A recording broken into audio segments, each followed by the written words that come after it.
Bro, you stay, bro, you stay here like this. You was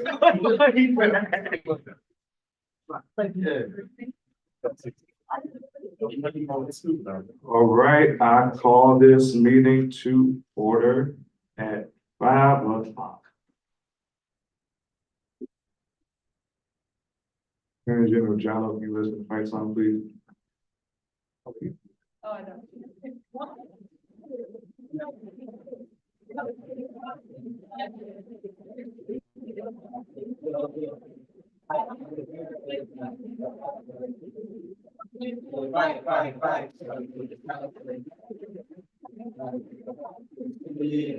Fight. Fight, Tigers fight.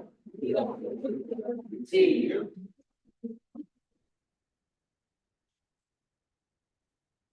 All right, moving to roll call, Attorney General Jallo.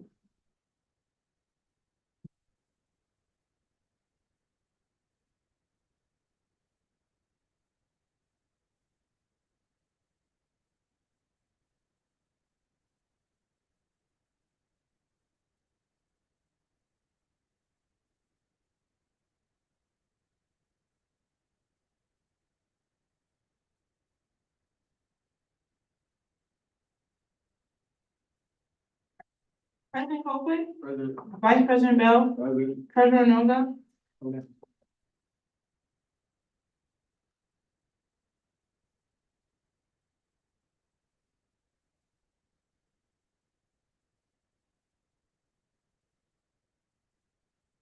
Chief of Staff Homer, Deputy Chief of Staff Moore, Director Anderson, Assistant Director Maluba, Director Bacha,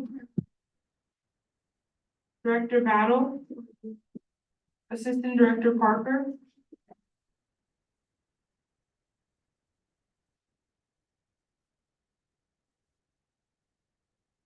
Director Torre, President, Assistant Director Campbell,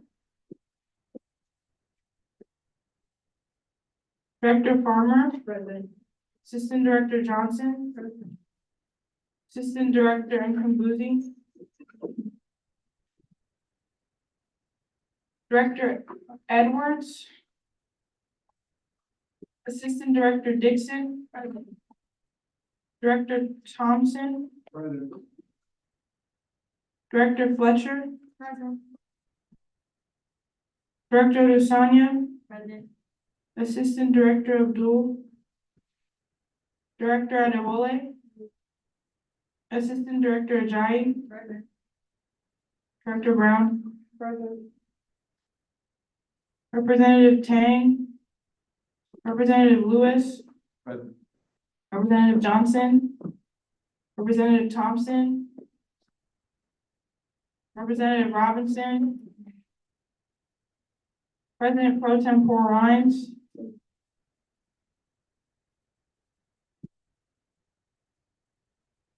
Senator Monetti,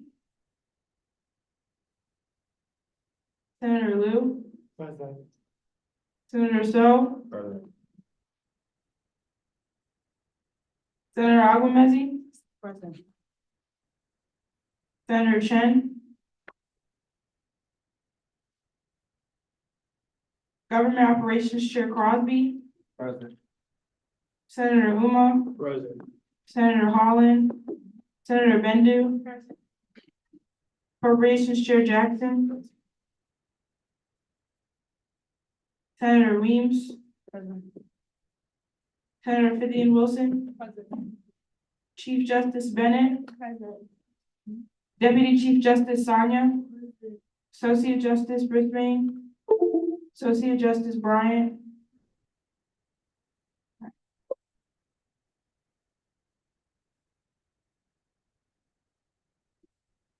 Moving on to the approval of the minutes. Hearing none, seeing none. All right.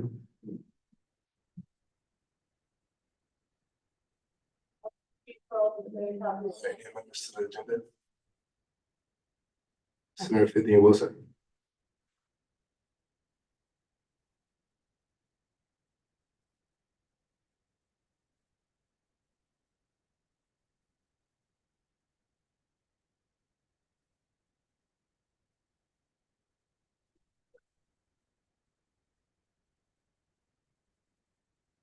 I motion to table resolution number 15.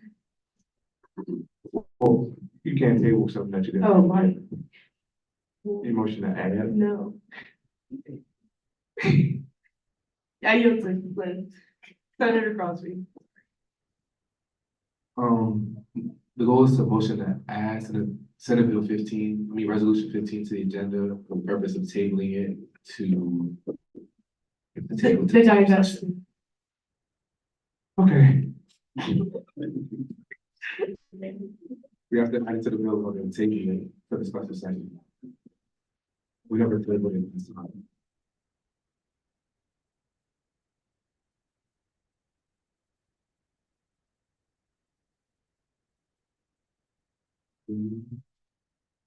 what did you want?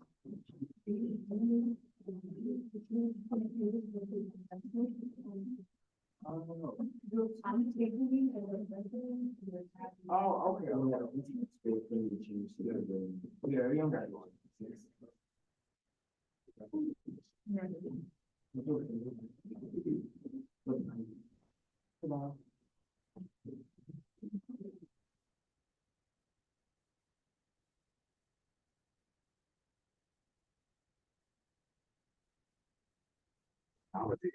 It's fine. So this good now? 16 is going to be done. Yes. And then 15.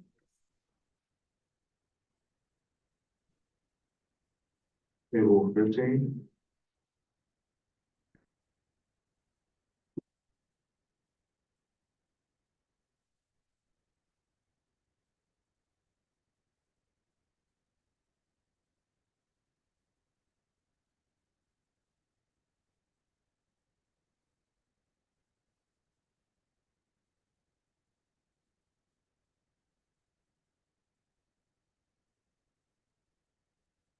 All right, so the motion right now is to table resolution 15 until the May 2nd special session. Any seconds? Second. All right, moving to a vote on that motion to table resolution 15 until the May 2nd special session.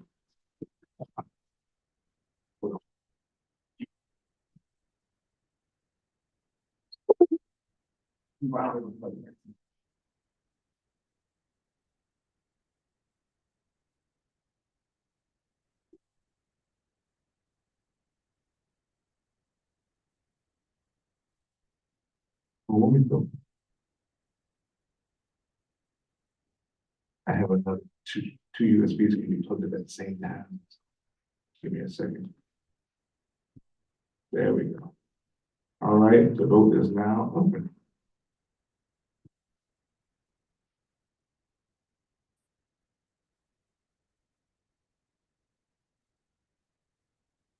Okay.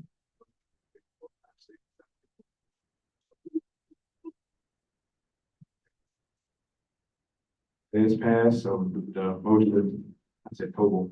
The motion to table resolution of 15 until the May 2nd special session is passed. All right, are there any more amendments to the agenda? Senator Vivian Wilson. Motion to add resolution number 16 to the agenda.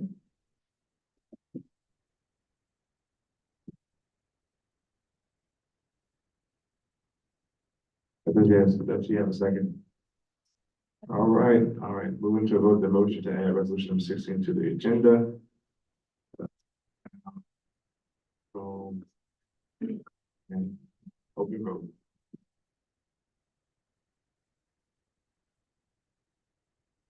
It should be 12 votes in total. Or two.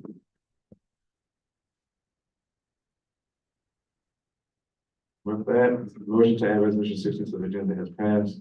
All right, are there any more amendments to the agenda? Hearing none, seeing none, all right. Supervisor Harris,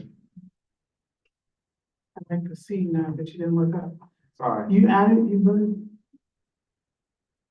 Never mind. yeah. It's somewhere. Yes.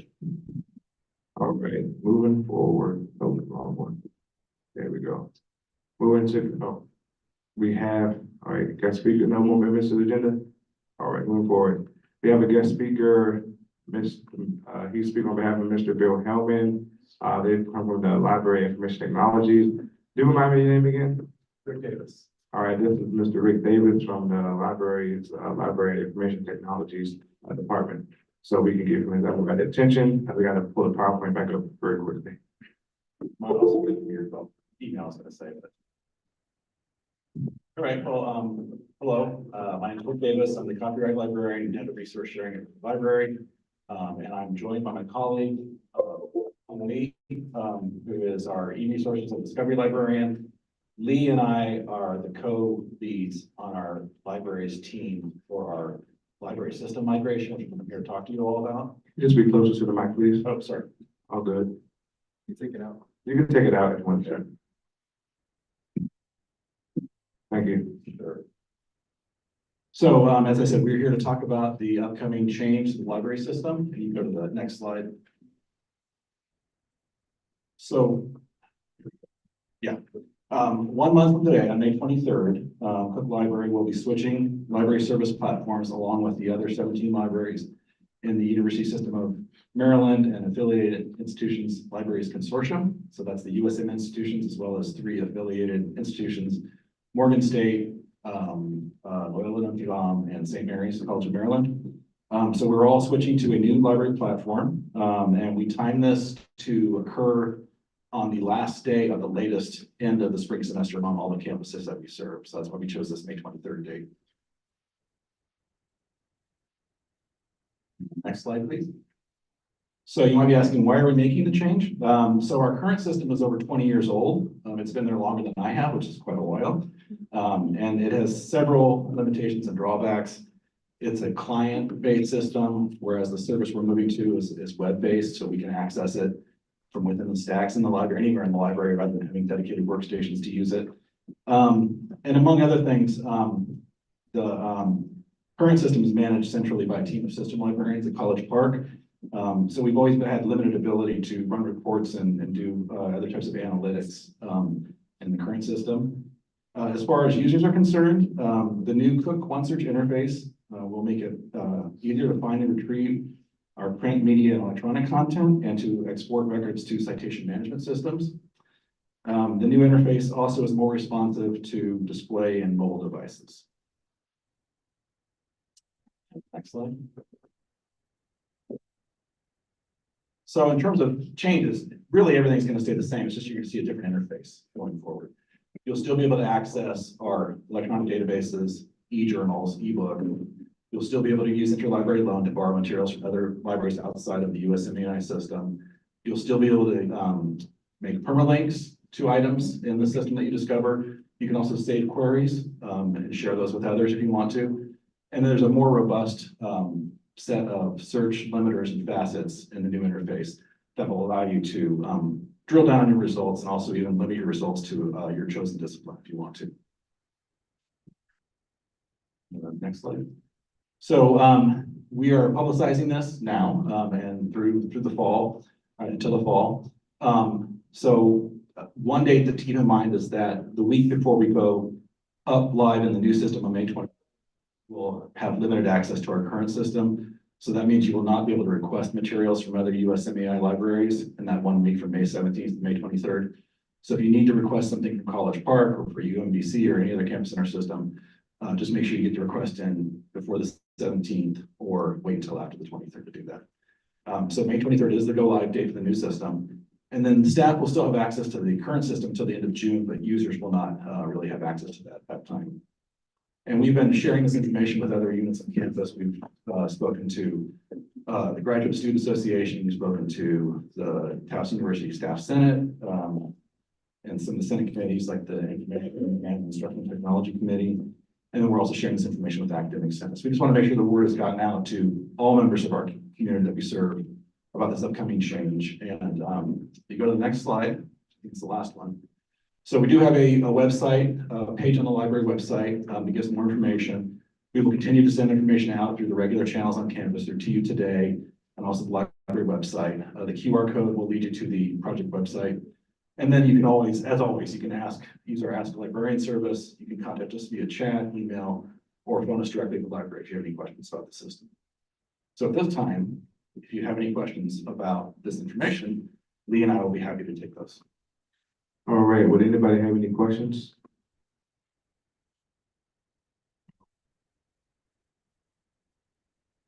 Assistant Director Campbell.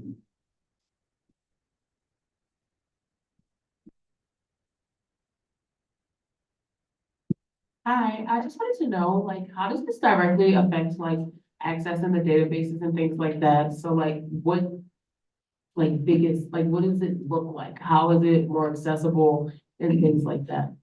I should have pointed, that's a great question. If you can go back a couple slides. One more.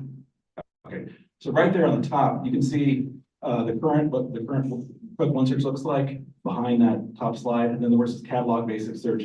That's a screenshot of our current online library catalog, but most of you probably use Cook One Search when you're searching for library resources. So the thing below that is what Cook One Search is going to look like after starting the 23rd. It'll have a slightly different look and feel. It's going to have more or less the same functionality, actually more. So in terms of finding and accessing resources, there shouldn't be any change for you in that. You'll just have different options on the screen when you search for items. So we're hoping that this is an improved user experience. It's definitely an improved staff experience because it's a much more decentralized, robust system from the staff side of things, which will help us when we're assessing our collections and deciding what areas we need to add to and things like that. But we're also hoping it'll be a much improved experience for users as well. All right, is there any more questions? Hearing none, seeing none. Thank you so much, very much for coming out and giving us good information about what the next steps are for Cook Libraries, online database. Thank you very much. Sure.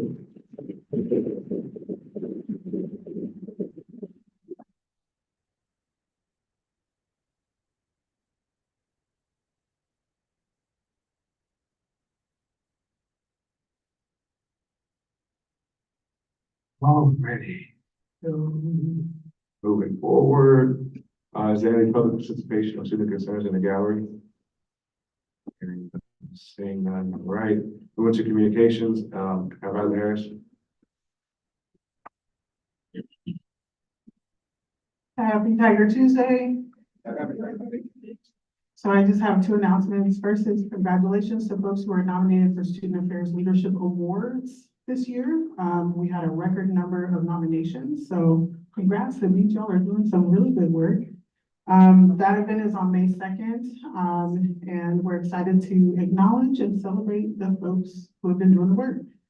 The second thing is, I know there's a lot of spending happening right now, so especially for our folks in the executive cabinet, if you know that there are purchases that need to be made, particularly through Target or Amazon, and I have not sent you a receipt, it means it has not been ordered.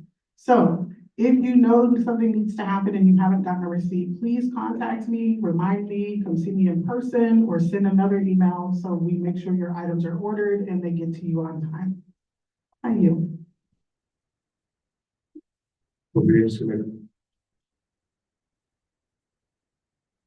Thank you, everyone. Financial bill number 2 was favorable after appropriations committee met this week, so that's an interesting. 3, what did I say? 2, my apologies, 3. Any questions? No, field myself. GovOps Committee. GovOps met last Wednesday. We ruled resolution number 15 favorable with amendments. We'll be meeting tomorrow about Senate Bill 16. Any questions? Then I yield. Rules Committee. Rules will be meeting this Friday. This is our last ever rules meeting. We'll be reviewing Senate Bill number 16. So please feel free to stop by, speak your piece. Any questions? All right, with that, I yield. President Copeland.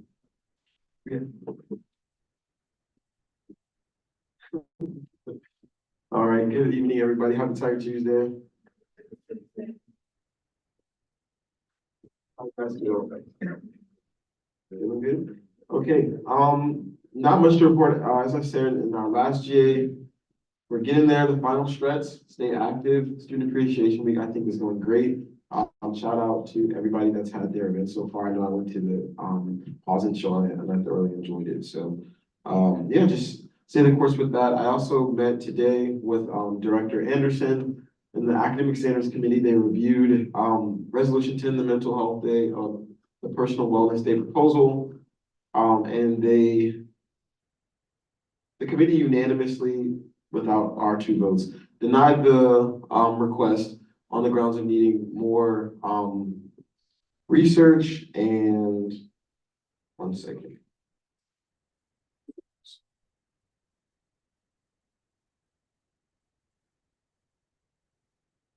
Okay, so for more discussion, they wanted to run it through the department chairs. Although there are department chairs in the academic senate that's now reviewed the resolution twice, and the council chair of the council of the department's council is also an academic senate. They need the department chairs and the faculty to get more discussion going on it. And so they did deny our proposal. And so that now kicks it kind of into a next year issue, since there's only 1 more academic senate meeting. But I know that President-elect Grimes kind of led the charge on that this year. So hopefully next year that's something that can happen. Be sure to update you guys on what goes on in the May academic senate meeting, but it is unlikely to have any traction due to the unfavorable report from the academic senate committee. Are there any questions? Thank you, Delegate. Attorney General Jello.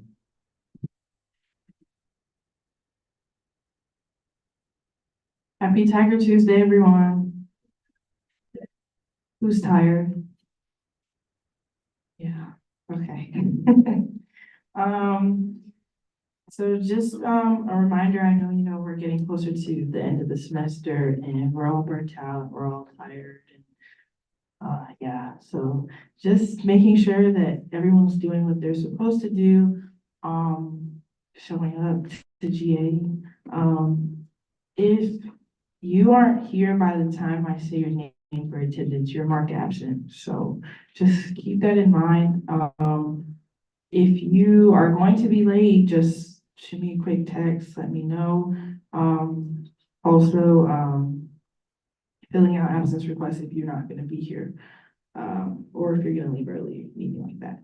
And then just, making sure everyone's, in the appropriate attire for GA, things like that. And then grant review will meet on Friday, Senate leadership. Okay. All right, okay. Any questions? All right, good day.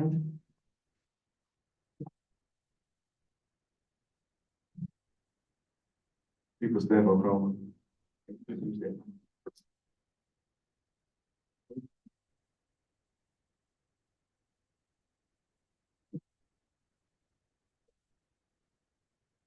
Good evening, everybody. Happy Tiger Tuesday. Not much from me except for that this week is Student Appreciation Week. We do have our SGA block party on Friday, so make sure you guys come out. It's gonna be super fun. We're gonna have a time. And then also banquet is May 9th, Thursday, May 9th, I believe. So just make sure you guys RSVP in the link that Cam sent to y'all's email, I believe last week. And yeah, that's it.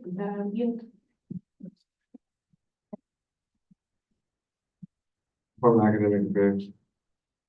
Hey y'all, I have no report this week and yeah. Okay. Department of Civic Engagement, No report.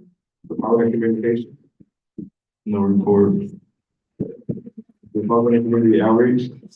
Definitely have a report. Hi y'all, so thank you to everyone that came out to Impact TU this past weekend. Your hours are already involved at TU. Just a reminder, we only have a couple more weeks left. Hallelujah. But we also do have to finish our service hours.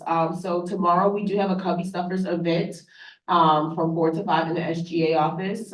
You need 5 hours, by the way. And 1 hour tomorrow. We will be making like little goodie bags that'll go to the Ronald McDonald House, just for children that, you know, have to stay in care, inpatient, like care after like leaving hospitals.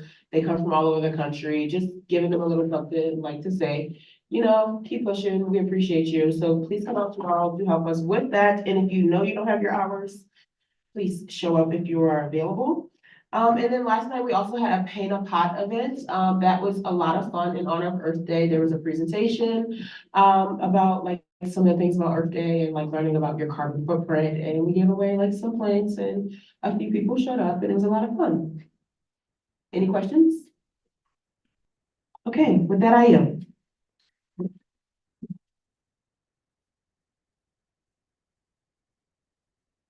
Part of diversity and inclusion. Hi, everyone. So Towson Center for Student Diversity, next Friday, they're going to be hosting the Baltimore Heritage Walk, and they have transportation provided. So they're going to go to Federal Hill and they're going to learn about LGBTQ history in the area. And if you do want to sign up, you can go right on their Instagram because there are spots limited. Any questions? That I yield.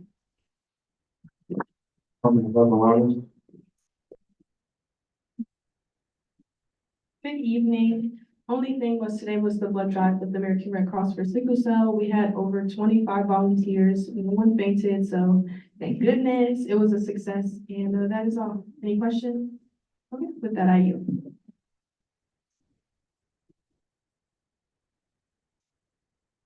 On the special project.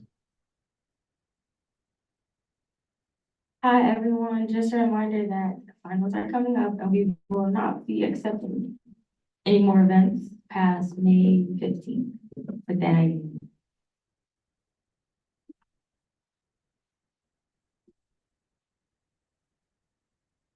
Part of marketing. No report. Department of Civil Services and Affairs. Hi, everyone.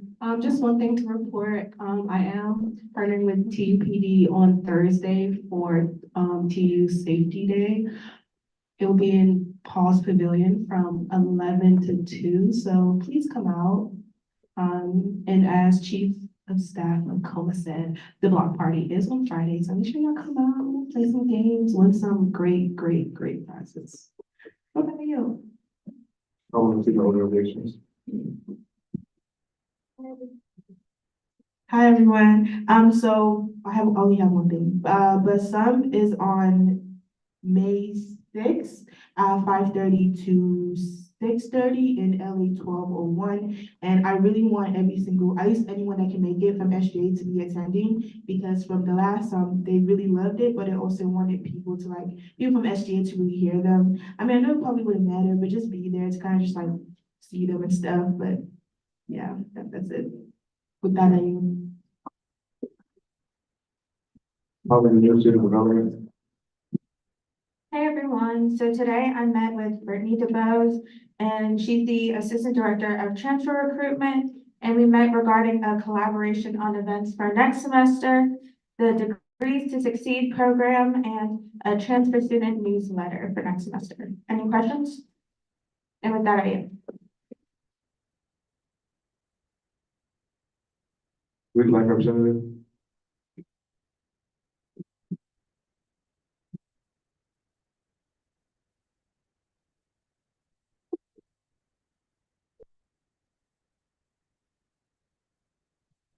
Feedback Tuesday. So a couple things from me. Festival Honors is May 7th at 6 p.m. in the University Theater. We just had a successful Greek week. Thanks to all who participated who are Greek. Exec board officers are currently being elected in the Greek-led community, so a lot of changes are coming next year. The next thing is Alpha Kappa Alpha is doing their Mr. 1908 pageant on Thursday. That is happening in the University ballrooms. Hold up. It's happening at 6:30. Doors open at 6:30. The show is at 7, 7:09. So they're happening in the ballrooms B and C.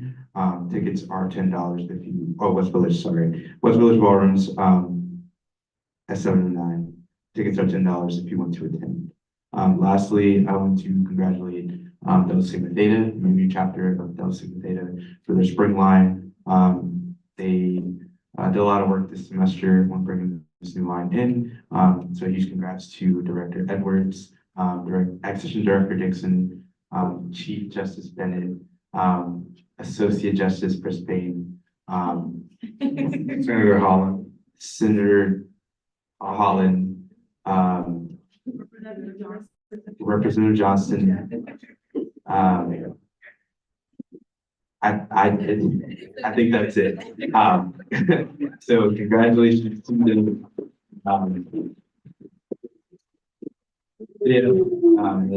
If there are any questions with what I said? Ooh, I yield. Transfer Student Council Representative.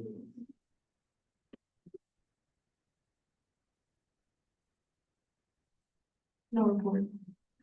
Freshman Council Representative. No report.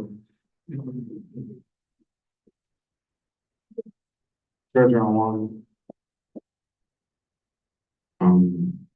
We'll have the finance bill passing today, so.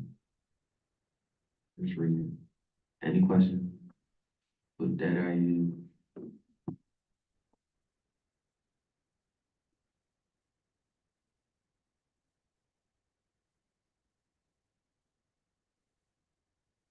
All right. Happy Taco Tuesday, everybody. Ain't got much to report. First and foremost, I'd like to say thank you for all the senators and Treasurer Longo for first pushing through budget allocation committee. That was a lot of work, a lot of countless hours dealing with folks from all student organizations to get their budgets and stuff allocated for next semester. Thank you, especially appreciation to both Governor Chair Crosby for first thinking of that idea to make budget allocation committee, and then second to Appropriations Chair Jackson. And Senator 50 was, I was gonna get there. Appropriations Chair Jackson for first making a beautiful bill that was nicely laid out for the budget for the student board of budgets. And so a special thank you to Senator 50 Wilson as well for being an instrumental part in all of this as well. And then I also see a former SGA folk up in the gallery over there. Kenan Howard over there. Yeah, man, how you? Yeah. So that's good to see some old folks up in here. But yeah, that's all it. Remember the special session is on May 2nd. It's on May 2nd, Thursday, May 2nd. Actually, we're gonna look into it, further instructions to follow. All right, as I was. But that's really it. With that, I am.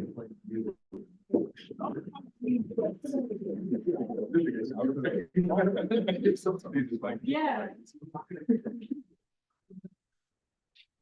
All right, are there any? Area. Oh, she got the right way. Oh, look at that. Is there any appearance of the court? We have appeal this upcoming Wednesday. Besides that, there are no appeals to court. Oh.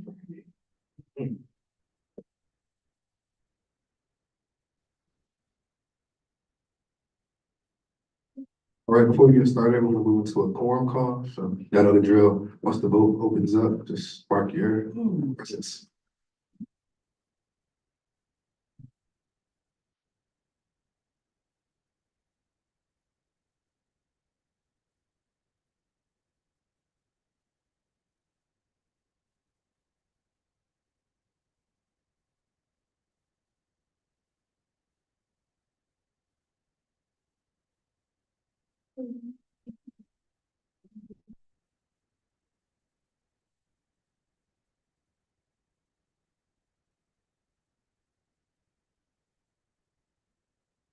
All right, with that, we have quorum. Are there any motions on the floor? Government Operations Chair Crosby. Motion to inquire on Senate Bill 15. Is there a second?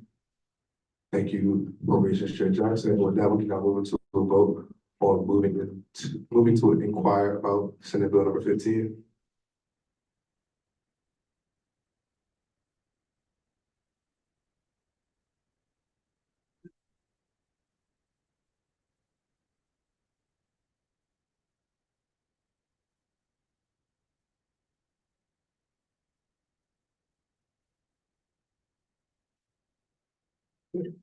All right, with that, the motion is passed, and we have now moved into the inquiry phase for Senate Bill number 15. Since I am the author of Senate Bill number 15, I'm gonna have to briefly turn over the chair to Government Operations Chair Crosby while I introduce it, so.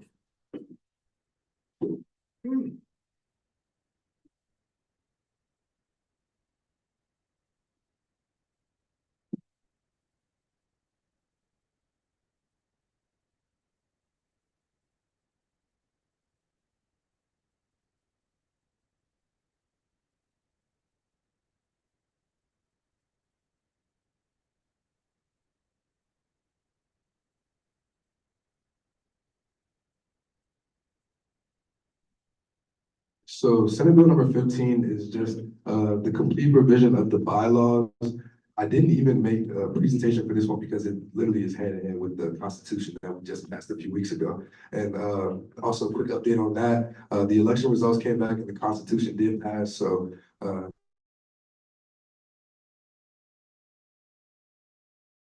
clap it up, guys. Directors, executive board, even Advisor Harris, we all had a hand in the Constitution. So that's something I'm proud of. But the bylaws is literally just a reiteration of the Constitution. Of course, things are more in depth. So on Friday, we will be reviewing the bylaws in full just for the sake of Senate Bill number 15 and rules. But I'll give you just a quick little rundown of what's new in a way. Like I said before, I split the position of Director of Sustainability and Civic Engagement and Sustainability. I split that, so now it's Director of Civic Engagement and a Director of Sustainability.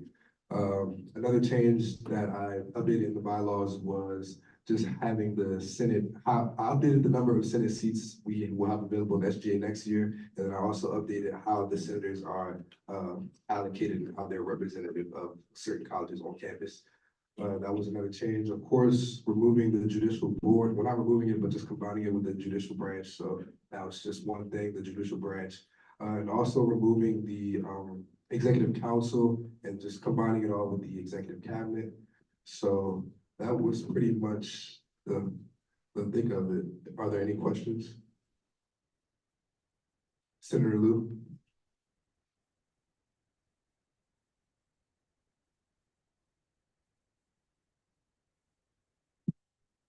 You say that what was the part that you split up again? So you know how currently we have a director of civic engagement and sustainability? Yeah. I just split it in half, so I made them two separate positions. I never really understood how that was just one position as is.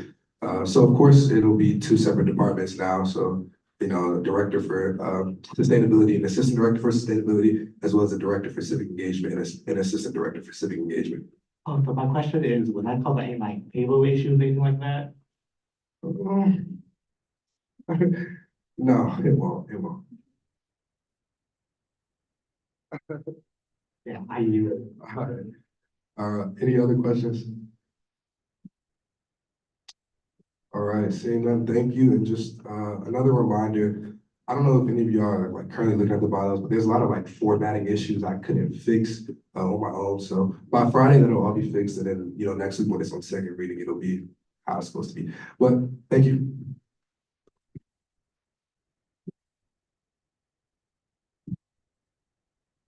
Inquiry phase for Senate Bill 15 is over. Do we have any motion on the floor? I will entertain a motion to inquire on Senate Bill 16. Senator Vivian Wilson. I motion to inquire on Senate Bill 16. Is there a second? A second. All right, with that, we'll move to a vote, inquire on Senate Bill 16.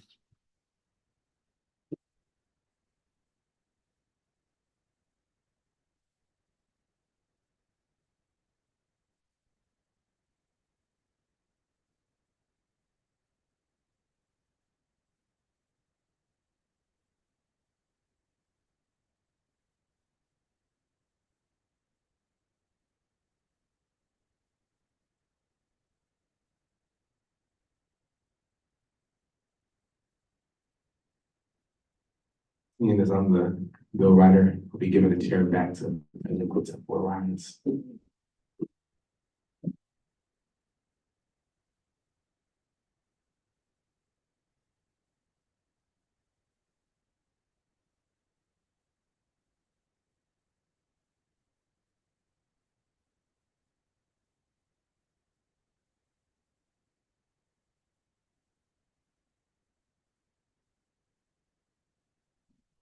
Okay, so, who else along? Well, all right, so this bill is pertaining the update to our accountability documents, but really more focusing on our accountability procedures. This is a complete overhaul of that, and since that's a lot of information, I broke it down into a presentation.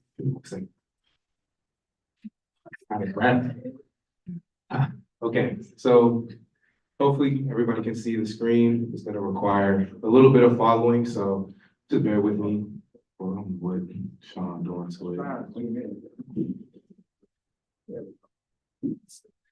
Okay, so as of what I'm proposing, the Attorney General will be responsible for determining whether or not a PDR stands. A member's total PDRs will now determine the PDR level, and as it is now, the Attorney General determines the level of the PDR, but I don't know if anybody's ever actually received a different level other than PDR 4. That really doesn't mean much other than the process behind it. So whether it's a required meeting or just an email, that's the only determination difference in the PDR levels. So the actual amount of PDRs you have would determine the PDR level.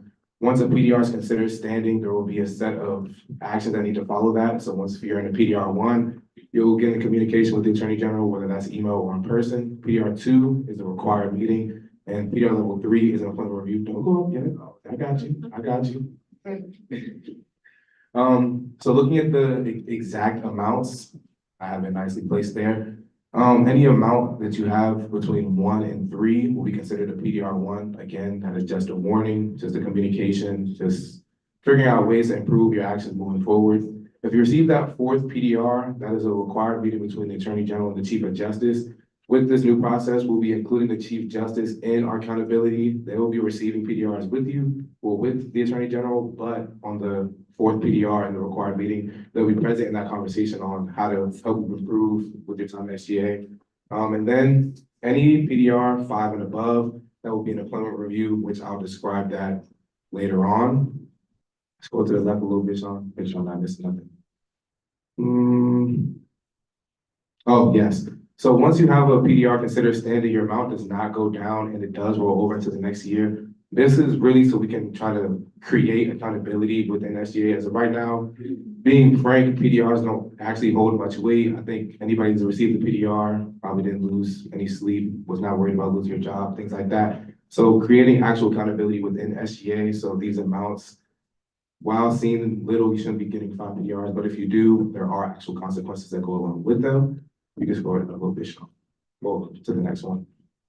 So the big thing that is new is what was a PDR 3 employment reviews. So as of right now, that will be taking place of what a PDR 4 is now, which is understood as impeachment. We're creating a new impeachment process. So we'll have regular impeachment for legislative and judicial members, and then what is called the Ethics Committee for the executive branch members. Before I go into what that is, the philosophy behind that is different process for different ways that you are brought into SGA. So judicial and legislative members, people that are elected in, voted in, should be voted out the same way. While the executive branch has their own process of being brought in, they should have their separate process of being brought out, which I'll go over in about 2 slides. You just go down, Sean. A lot of talking. So in this simplified impeachment process, our documents are very long, very wordy about the impeachment process. We're just kind of fine tuning some things. So step 1, special legislation or the PDR 3 is issued with a bill of charges. That is something that already resides in our documents. Step 2, the accused and the entire SGA must be made aware of the charges within 24 hours. So before that timetable was 48 hours, we're bringing that down to 24 because it should not take more than 24 hours to get notified of everybody what's going on.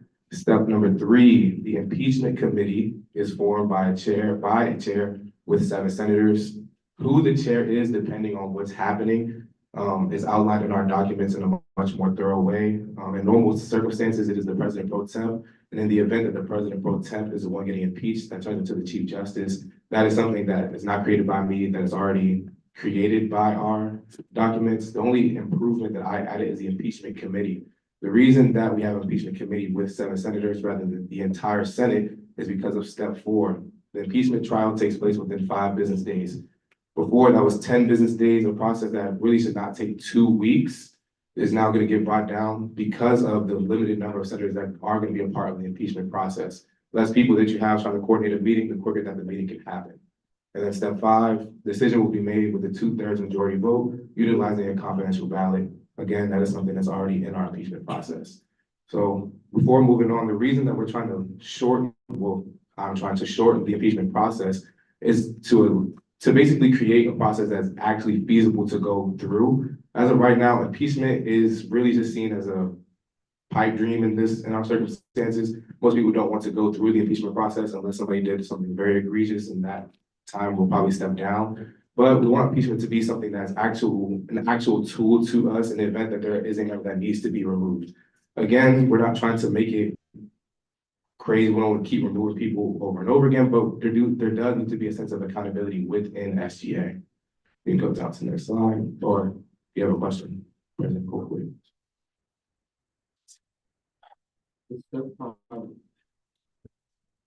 Does step 5 include the entire Senate? Is that, or is that just the impeachment? Because of the impeachment committee.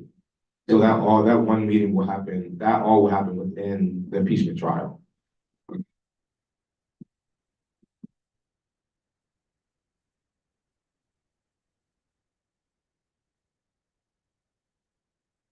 Is there like a designated impeachment committee or is it like selected? Let's go back up a little bit, Sean. So as it already is in our documents, the chair is gonna pick who's in that committee. The chair is dictated by, unless the president pro tempore is getting impeached, the chair of that, which would be the president pro tempore, is gonna pick those 7 senators. Any questions regarding that before I get too far? Someone forgets it. Okay. So the most brand new thing, ethics committee. So the WHO, chaired by the Attorney General, who is the leader of accountability. The members will be the president, chief of staff, and chief justice. The why, the purpose of the executive branch is to carry out the visions and goals outlined by the president and chief of staff. Therefore, a member's performance is directly determined by their ability to meet the standard outlined by said president and chief of staff. The president and chief of staff should reserve the right to determine who sits in that cabinet.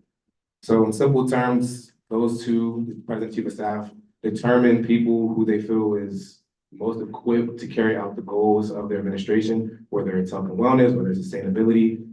Those people are picked specifically for that role and those goals. If they feel like you're not meeting those goals, whether it's through PDRs or what have you, those should be the same people involved in the conversation as to why you should be removed from that role, which leads us to this committee. Again, this committee does not take place unless you are formally given special legislation or you're at 5+ PDRs. So this isn't something that can just pop up on you.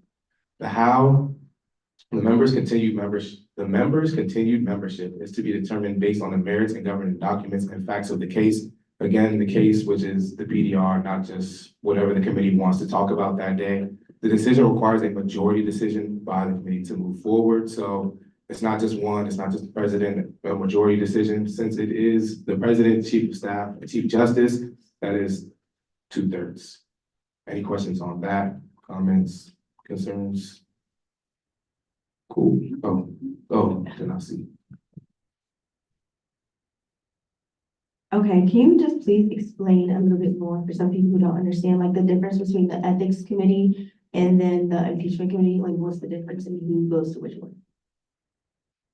So ethics committee is going to pertain to all executive branch members. So think of it as anybody appointed by the president and chief of staff or anybody appointed in that way. Obviously, everybody comes to the jail to get appointed, but executive branch representatives, I think it encompasses them too, things like that. And then everything else will be senators, justices.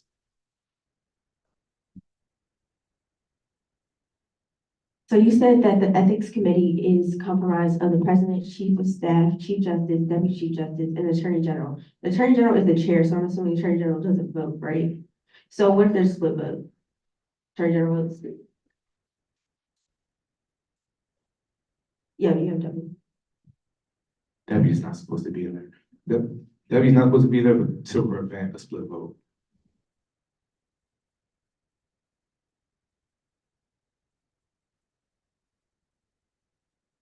Any other questions pertaining to that?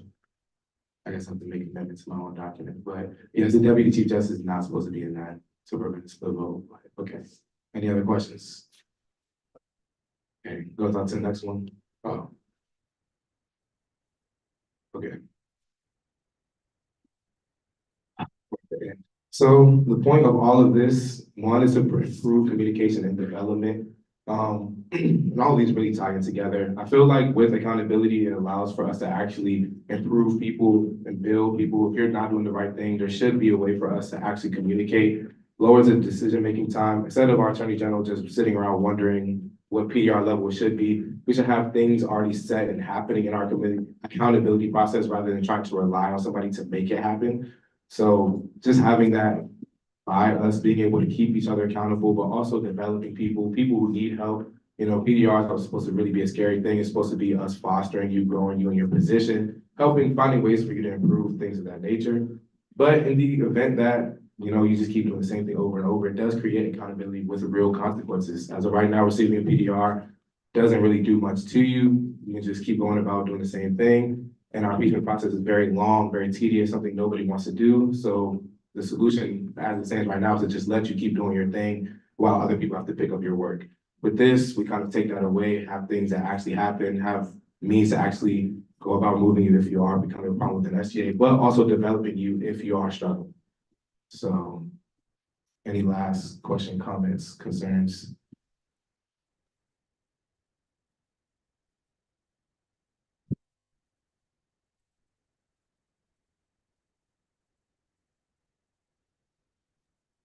I do need one clarification on this, on the PDIs. So the attorney general still issues the PDIs to the members, correct?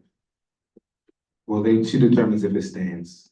If it stands. So if I issue an accountability review based on the number that you have, and if she determines that it stands based on the number that you have, will determine your PDR level. So she'll determine if my accountability review is valid or not.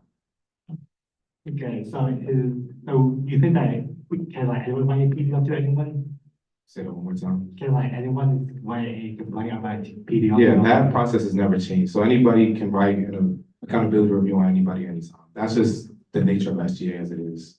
What if someone write like a PDR to like the attorney general, he won't get to like decide? The chief justice. Chief justice, okay, then that's all my question. Yeah, stuff like little nuances like that, I did not change. I didn't scratch the entire accountability process, just the levels is predetermined by the number, but processes like that are already in our documents.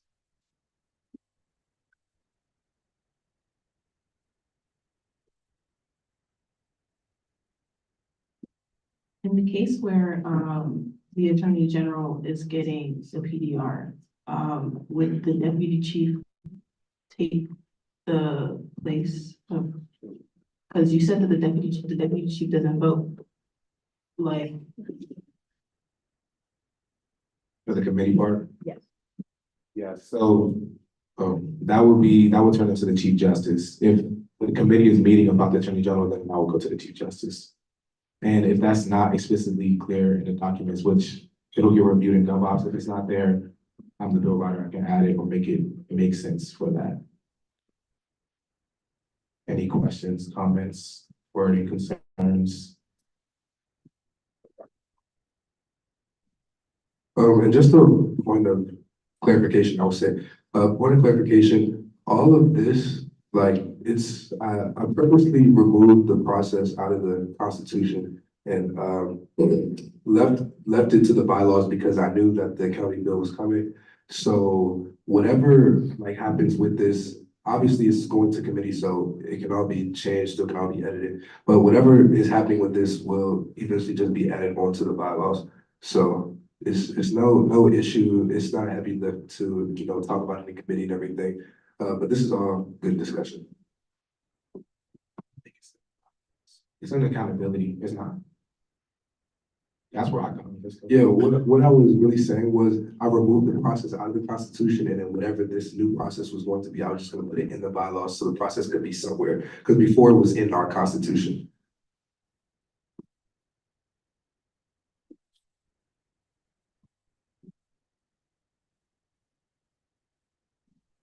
I guess it's kind of like a point of clarification rather than like a question, but like you said towards PDR 5, there'd be the meeting with either the ethics committee or the impeachment committee, correct? So like, any appeal on any level, PDR 1, 2, or 3, would they still be able to appeal that regularly, like with the J-Rams? Yeah, it will stay the same.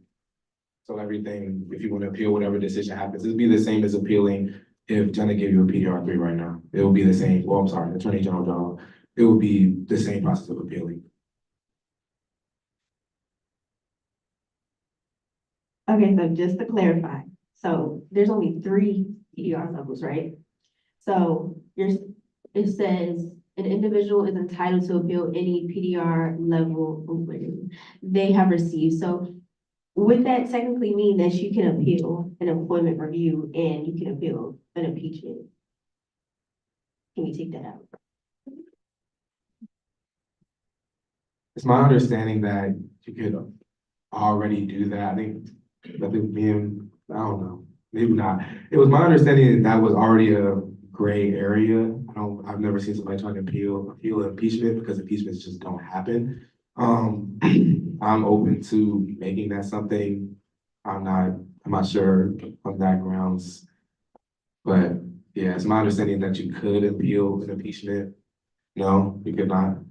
Okay, well then I wanted it like that before, so I'll go ahead and make that happen. So you cannot appeal an impeachment decision. I'm just gonna say they would have to appeal it.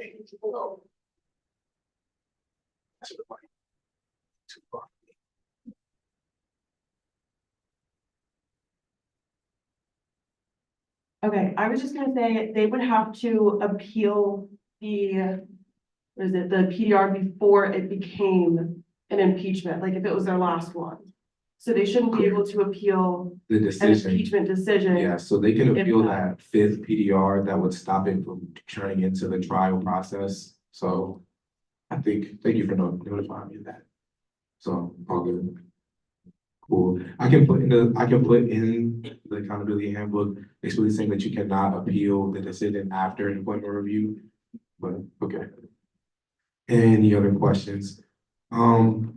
If it does get confusing, we'll be going to GovOps, we'll be reading the actual legislation in full, so all of the nuances of what happens if this person gets impeached, it does get tangled up. So if you have any suggestions, concerns after reading it, bring it to GovOps, I'm the bill writer, so we can make those amendments there. If there are no other questions, I am done.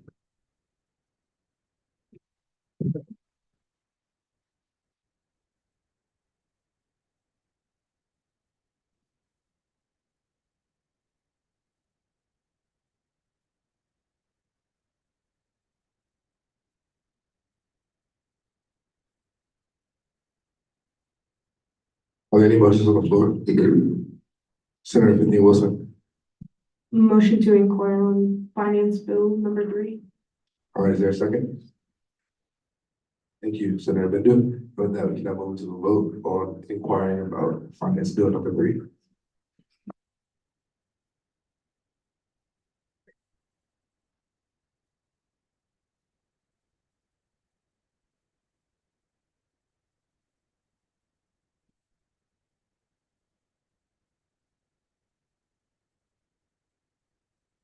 So with that, the motion is passed, and we're now in the inquiry phase of finance bill number 3.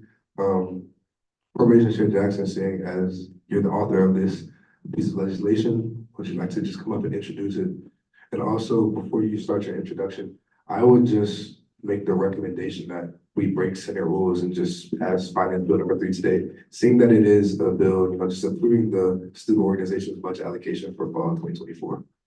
But someone will have to make a formal motion. I just made the recommendation.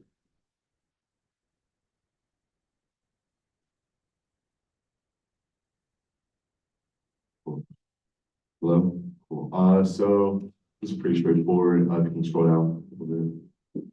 So this year, everything was pretty good. Total request was $93,526.57, after numerous and it was going back and forth. Budget allocation committee has now allocated $86,304 and 52 cents to be, sorry, not one, to be distributed. It's pretty straightforward. Are there any questions? Comments, concerns? No. Senator Lewis.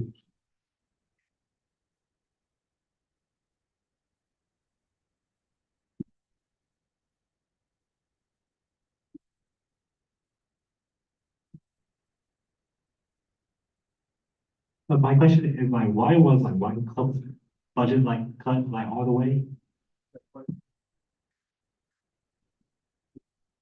So the question was, My question was like, there's like one club that I think that the entire budget got cut to like all the way down to zero now. I was wondering what's the reason behind that? yeah, you might have to, look to God today.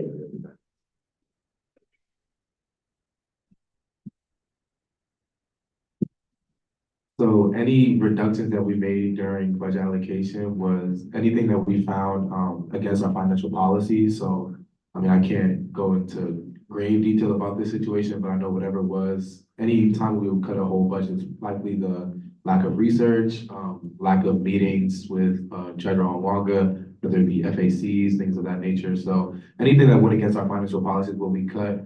If you scroll up a little bit, we had $110,000 to give away. So, yeah, we really were very lenient this year, but any cuts that you see, reductions, is anything that's financial policy. And also, I would revoke my recommendation to break Senate rules. We don't have to rush this, so. Any other questions? No. There are arguments. Point of personal privilege.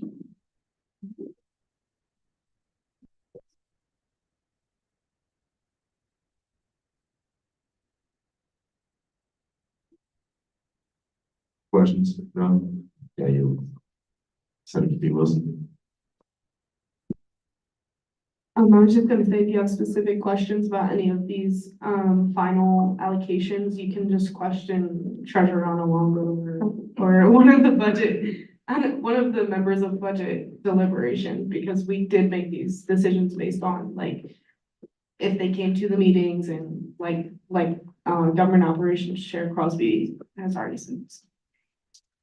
Just pretty good information.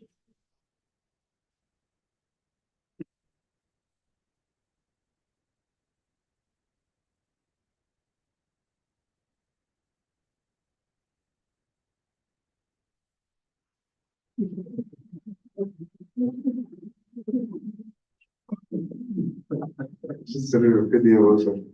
Motion to inquire on resolution 16. Is there a second? Thank you, Senator Liu.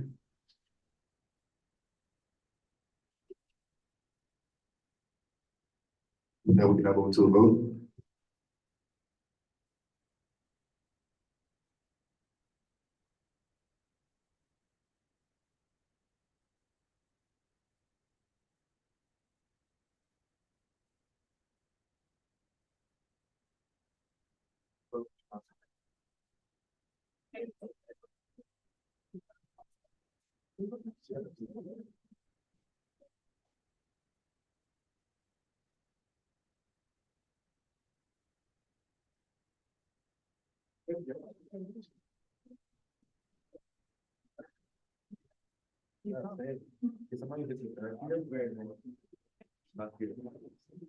So she actually voted.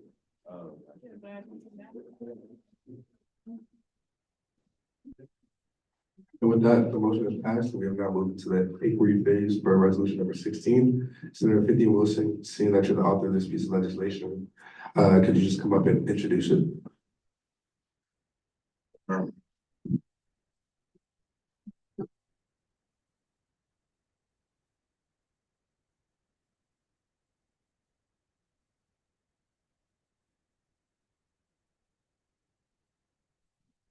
Okay, resolution number 16 is the approval of the creation of the Student Government Association Graduate Assistant position.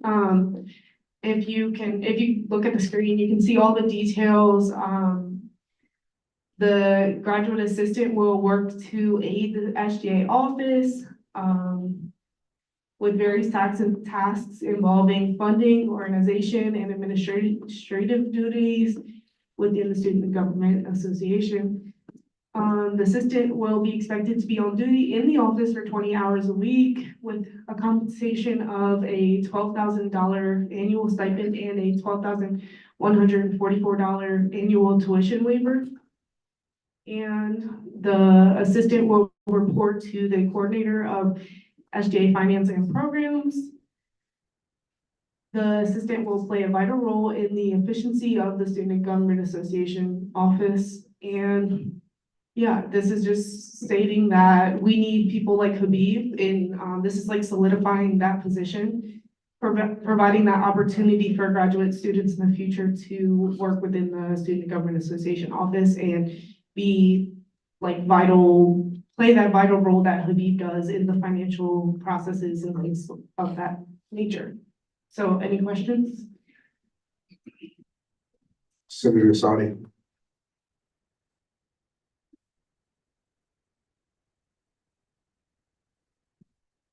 I just had a quick question. So if they decide to forego the annual stipend and just have it all applied to their tuition or the other way around, are they able to do that? No. I yield my time to advisor here.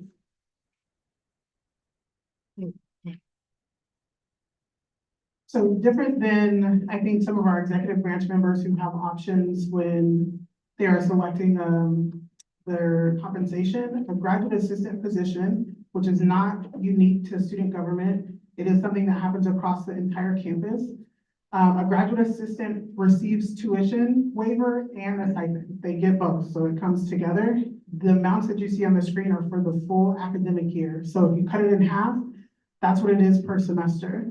Any student who is listed as a graduate assistant automatically receives in-state tuition, and they can take up to 12 credits each semester, and it'll fully cover the cost. So it'll never go over the amount that you see listed or whatever the amount is for that year for graduate student tuition. And the stipend, depending on what the union, like the graduate student union creates or says it is, like that amount can go up. It went up last year. So we would just be we would be consistent with what the university says the stipend amount would be for a GA. Any other questions? No? Okay, thank you.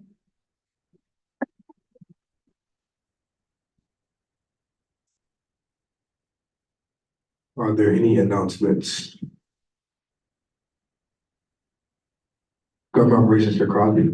Actually, I have an announcement this time, y'all.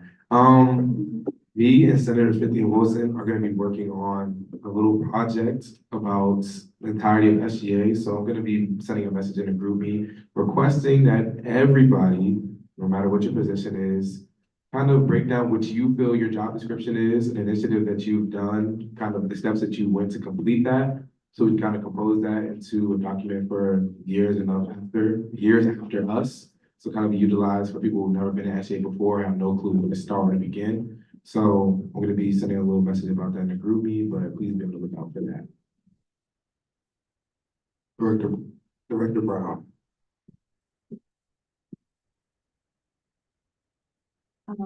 Just a reminder to make sure you guys come out on Friday to the block party, 4:30 to 8:30. There's food, games, music, prizes, y'all. I'm telling y'all want these prizes. And yeah, please come up to Tea Safety Day as well.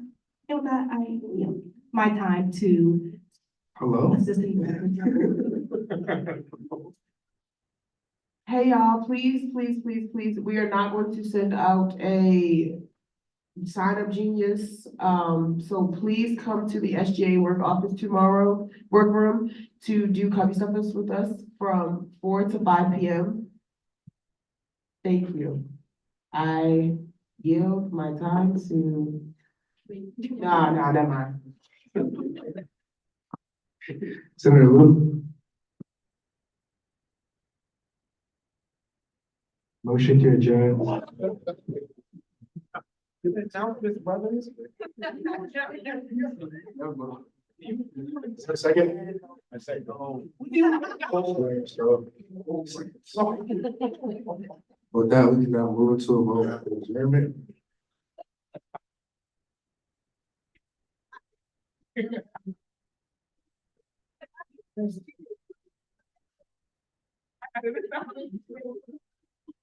Point of order. We are at a vote.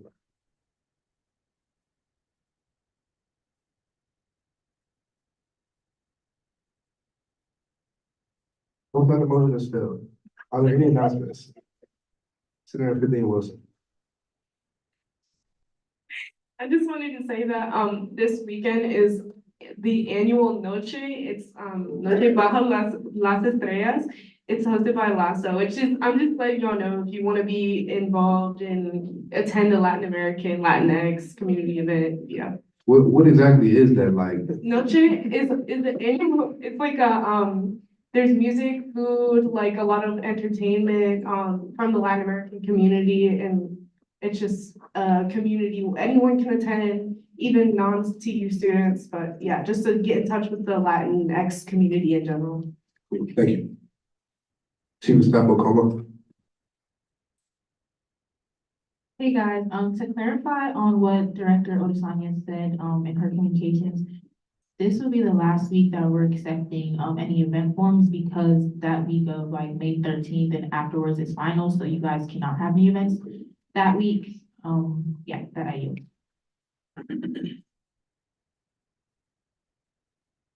Government Operations Chair Crosby.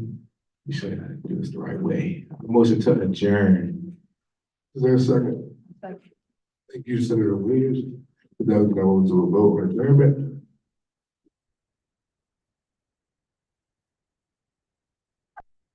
With that, we're now adjourned. Thank you.